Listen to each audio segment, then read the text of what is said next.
የቸገረን አሁን ወልቃይት አካባቢ ነው።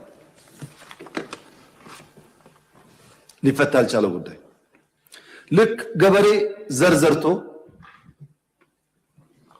ከዝናብ በኋላ ምርት እንደሚጠብቀው አምኖ ዘር ዘርቶ ከሆነ ወራት በኋላ የተሻለ ያፍራል ብሎ እንደሚጠብቀው ስደት፣ መፈናቀል፣ ስቃይ ዘርተው ከሌሎች ኃይል እርዳታ የሚጠብቁ ሰዎች አሉ። ስቃይ ዘርተው፣ መከራ ዘርተው፣ ችግር ዘርተው የተፈናቀልን አትሄድም ብለው ይዘው ማለት ነው።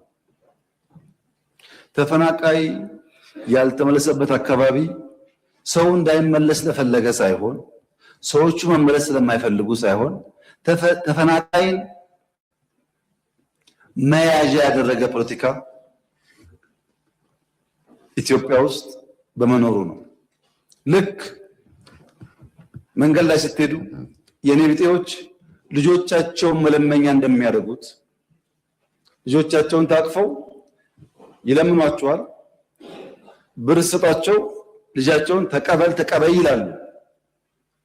ከተቀበሉና ከሄዱ በኋላ ወዲያው ይቀበሏቸዋል። ታውቃላችሁ፣ የነሱ ስራ ከሰጪው ተቀብሎ ማቀበል ብቻ ነው።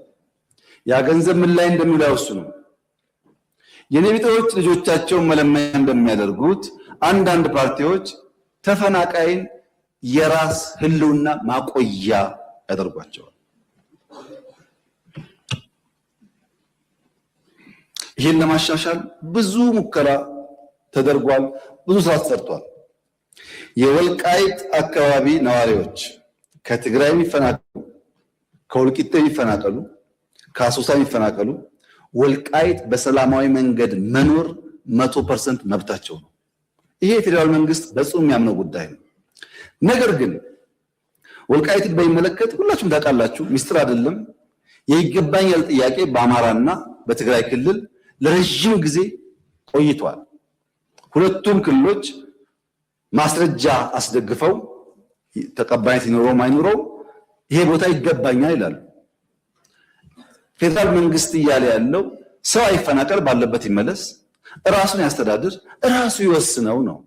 አንድ ሰው እዚህ ተቀምጦ ከሚወስን በሪፍረንደም በህጉ አግባብ ይወሰን ነው። ለምን ማን መወሰን ይችላል? አሁን በዛ ህዝብ ህልውናና መሻት ላይ ማን ከእናንተ መካከል መወሰን ይችላል? ራሱ ህዝቡ ቤቱ ገብቶ በሰላም ኖሮ እኔ ልተዳደር የሚገባኝ እዚህ ወይም እዚያ ነው ካላለ በቀር የትኛው ባለስልጣን ነው በቃ የሚገባ እዚህ ነው ብሎ መወሰን የሚችለው? ይሄው ባለፉት ዓመታት በዚህ ምክንያት የወልቃይት ህዝብ እንደ የትኛውም ኢትዮጵያዊ የሚገባውን በጀት ማግኘት ሲገባው፣ ትምህርት መደገፍ ሲገባው፣ ጤና መደገፍ ሲገባው ፌዴራል መንግስት ማገዝ የሚገባውን ነገር ሳያግዘው እንዲቆይ ያደረገው ጉዳይ ይሄ ጉዳይ በሰላም ሊፈታ ይሻላል፣ ሁለት ወንድማማች ህዝብ በሚያባላ መንገድ ሊፈታ አይገባውም ከሚል ጽኑ እምነት ነው።